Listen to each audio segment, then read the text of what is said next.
हरि अनंत, हरि कथा अनंता। हरि या ईश्वर किस कारण से, किस हेतु से और कब और किस रूप में हमारे साथ उपस्थित रहते हैं, यह हमारे सोचने और समझने की सीमा से परे है। हरि का दायरा किसी एक रूप में सीमित नहीं है। ये तो हम ही हैं जो इनको एक दायरे में या एक रूप में बंधा हुआ या सीमित समझकर इनके लिए आपस में लड़ते झगड़ते हैं।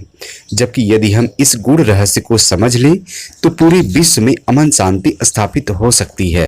हम पुराणों का संदर्भ ले तो हम देखते हैं कि ईश्वर ने एक छोटे से तुच्छ जीव अर्थात मछली का रूप लेकर मत्स्यावतार में इस जीव को अर्थात मछली को संपूर्ण सृष्टि के अभ्युदय का कारण बना दिया। इनकी लीलाएं यहीं तक सीमित नहीं हैं। आवश्यकता पड़ने पर तथा सृष्टि के कल्याण के लिए इस परम पिता ने इस पृथ्वी के सबसे गंदे जीव सूअर के रूप में बारह अवतार लिया और इस गंदे जीव के द्वारा एक बार फिर सृष्टि का उद्धार किया। ईश्वर के इन सभी अवतारों और रूपों का सिर्फ एक ही संदेश है कि सृष्टि के सुचारू रूप से संचालन के लिए हर एक जीव का अपना एक दिव्य महत्व है। ये सभी जीव महज हमारी भोजन के लिए नहीं बने हैं। यदि हम इनको तुच्छ समझकर, इनको मारकर इनकी जाति को नष्ट कर रहे हैं तो अप्रत्यक्ष रूप से हम अपना ही नाश कर रहे हैं। इस विषय पर हम सभी को विचार करना चाहिए। अब आइए हम लोग अपने वीडियो के टाइटल अर्थात शीर्षक पर आते हैं कि आखिर ईश्वर को सृष्टि के कल्याण के लिए सूअर या बारह का ही रूप क्यों लेना पड़ा। वो तो परम पिता हैं, वो तो कोई भी रूप ले सकते थे, तो फिर उन्होंने सूअर का ही रूप क्यों लिया।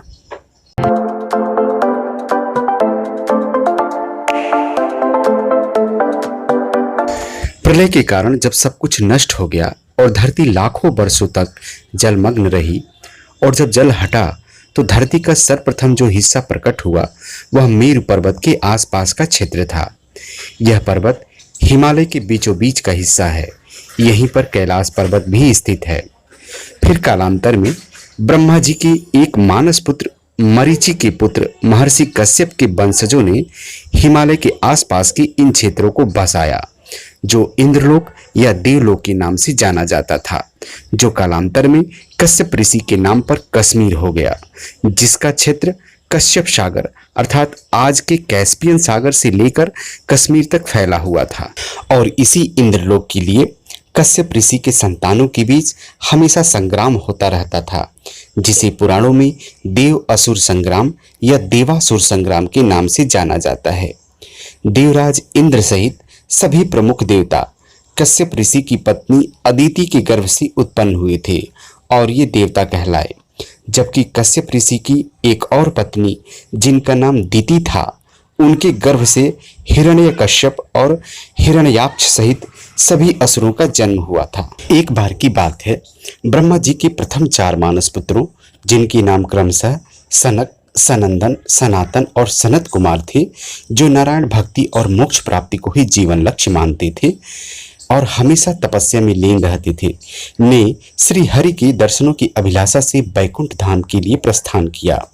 यहाँ इनको बैकुंठ के द्वार पर ही जय और विजय नाम के 2 द्वारपालों ने रोक लिया तथा इन चारों कुमारों की वेशभूषा को देखकर ये हंसने लगे और इनकी हंसी उड़ाते हुए पूछा कि इस तरह से नंग धड़ंग दिगंबर वेशभूषा में आप लोग कहाँ जा रहे हैं। ऋषि कुमारों ने इनकी बात का बुरा नहीं माना, क्योंकि ये द्वारपाल थे और शांत रहे और इनके प्रश्नों का उत्तर देते हुए उन्होंने कहा कि हम सनत कुमार भगवान विष्णु के दर्शन करना चाहते हैं और हम हमेशा इसी वेशभूषा में रहते हैं, हमें अंदर जाने दो। लेकिन जय विजय नामक द्वारपालों ने इन्हें अंदर नहीं जाने दिया। इस पर इन ऋषि कुमारों को क्रोध आ गया तथा इन्होंने जय विजय को श्राप दिया कि तुम लोगों ने नारायण की संगति में रहने के बाद भी असुरों वाला व्यवहार किया है, इसलिए तुम दोनों अगले 3 जन्मों तक असुर कुल में जन्म लोगे। द्वार पर इस विवाद को सुनकर भगवान विष्णु स्वयं बाहर आ गए और सनत सनकादि को आदर से अंदर जाने को कहा। इधर जय विजय को दुखी देखकर भगवान विष्णु ने कारण पूछा तो उन्होंने अपने साप की बात बताई। भगवान श्री हरि ने कहा कि उदंडता का फल तो तुम्हें भोगना ही पड़ेगा। असुर कुल में तुम्हारा जन्म अवश्य होगा, इसकी चिंता मत करो। तुम लोग मेरे पार्षद हो, इसलिए इसका पुण्य भी मिलेगा। हर जन्म में मेरे द्वारा तुम लोगों को दैत्य योनि से मुक्ति मिलेगी। सनत सनकादिक भगवान के दर्शन करके चले गए। इधर जय विजय की मृत्यु होने पर इनका अगला जन्म कश्यप ऋषि की पत्नी दीति के गर्भ से हुआ तथा इस जन्म में इनका नाम हिरण्याक्ष और हिरण्यकश्यप पड़ा। इन दोनों में प्रबल आसुरी शक्तियां थीं तथा ये जन्म लेते ही बड़े होने लगे और देखते ही देखते पर्वताकार हो गए। इन्होंने अपने उत्पाद द्वारा आसुरी शक्तियों के बल पर आसुरी राज्य की स्थापना की। इन्होंने देवलोक या इंद्रलोक पर आक्रमण कर इंद्र सहित सभी देवताओं को वहां से भगा दिया तथा पृथ्वी के तीनों लोकों में यह घोषणा करा दी कि सारे यज्ञ और धर्म हम दोनों के नाम से ही होने चाहिए। देवताओं को कोई भी यज्ञ भाग नहीं मिलना चाहिए तथा पृथ्वी के तीनों लोकों में इन्हीं की पूजा होनी चाहिए। देवतागण कभी भूलोक या पृथ्वी लोक पर अपना यज्ञ भाग लेने आ ही न सके, इसके लिए हिरण्याक्ष ने एक योजना बनाई और इस योजना के तहत उसने पृथ्वी के भूलोक को आसुरी शक्तियों के बल पर समुद्र में डुबाने लगा और भूलोक को रसातल पहुंचा दिया तथा देवता लोग यहाँ पहुंच ही न पाए। इसके लिए हिरण्याक्ष ने आसुरी शक्तियों के बल पर भूलोक को चारों तरफ से मल या विष्टा या फीकल मैटर से ढक दिया। हिरण्याक्ष के इस कृत्य से सृष्टि का नियम भंग होने लगा तथा चतुर्दिक हाहाकार मच गया। तब ब्रह्मा सहित सभी देवताओं ने नारायण से प्रार्थना की और कहा कि हे भगवान, देखिए इन दोनों पराक्रमी असुरों ने क्या किया है।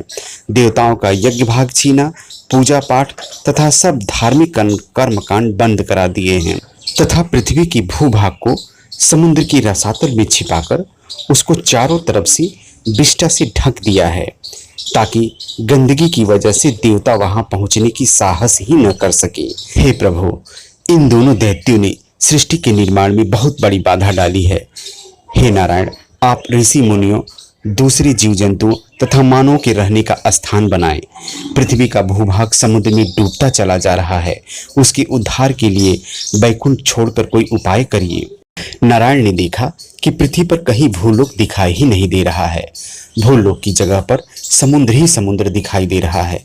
तब नारायण ने विचार किया कि भूलोक के उद्धार के लिए मुझे उस जीव का रूप धारण करना पड़ेगा जो गंदे से गंदे परिवेश में भी रह सकता हो तथा अपना मुंह विष्टा में डाल सकता हो। और उसी क्षण भगवान नारायण एक छोटे से सूअर या बाराह के बच्चे का रूप धारण कर बाराह नारायण के रूप में ब्रह्मा जी के सम्मुख प्रकट हुए और देखते ही देखते विशाल पर्वताकार बाराह के रूप में परिवर्तित हो गए और भयंकर हुंकार करते हुए पृथ्वी के समुद्र में कूद गए और रसातल पहुंचकर भयंकर गर्जना के साथ अपनी विशाल दाढ़ पर पृथ्वी की भूखंड या भूभाग को रखकर वे अथाह जलराशि को चीरते हुए समुद्र के ऊपर आने लगे।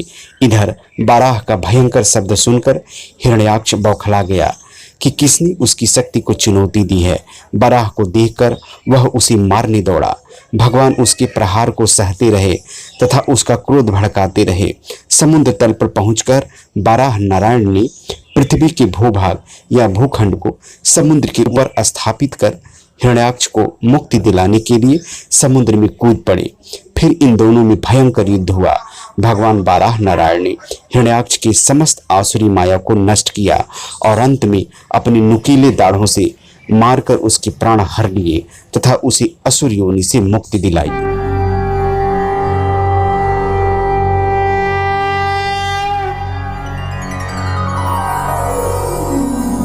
नमोस्तुते वराहाय नमस्ते मत्स्यरूपिणे नमो योगाधिगम्याय नमः संकर्षणाय ते। उम्मीद है कि भगवान के 12 अवतार से संबंधित जितनी भी शंकाएं थीं वो दूर हो गई होंगी। इस अवतार को लेकर लोगों के मन में अक्सर यह प्रश्न आता है कि हिरण्याक्ष ने पृथ्वी को आखिर किस समुद्र में छुपा के रखा था, जबकि समुद्र तो पृथ्वी पर ही उपस्थित है। तो वीडियो देखने के बाद अब आप समझ गए होंगे कि हिरण्याक्ष ने पृथ्वी को नहीं बल्कि पृथ्वी के भूभाग या भूमंडल या पौराणिक भाषा में कहें तो भूलोक या पृथ्वी लोक को पृथ्वी के ही पाताल लोक या समुद्र में छुपाया था। ये बात तो सर्वविदित है और आप भी इस बात को जानते होंगे कि पृथ्वी का 71% हिस्सा जल से ढका है और इस 71% जल का 97% भाग समुद्र का जल बनाता है, जबकि पृथ्वी का 29% भाग ही स्थल मंडल या भूभाग है। तो आप समझ सकते हैं कि इतने बड़े अथाह जल राशि में इतने छोटे मिट्टी के टुकड़े जिस पर हम रहते हैं कि क्या औकात होगी। इसको तो सागर में घुल मिल जाना चाहिए था, लेकिन ऐसा नहीं है। पृथ्वी का यह भूभाग सागर पर टिका हुआ है, जिसको पुराणों के अनुसार बाराह नारायण ने समुद्र से निकालकर स्थापित किया है। तो बोलिए बाराह नारायण की जय। वीडियो पसंद आया हो तो कमेंट जरूर करिए। धन्यवाद।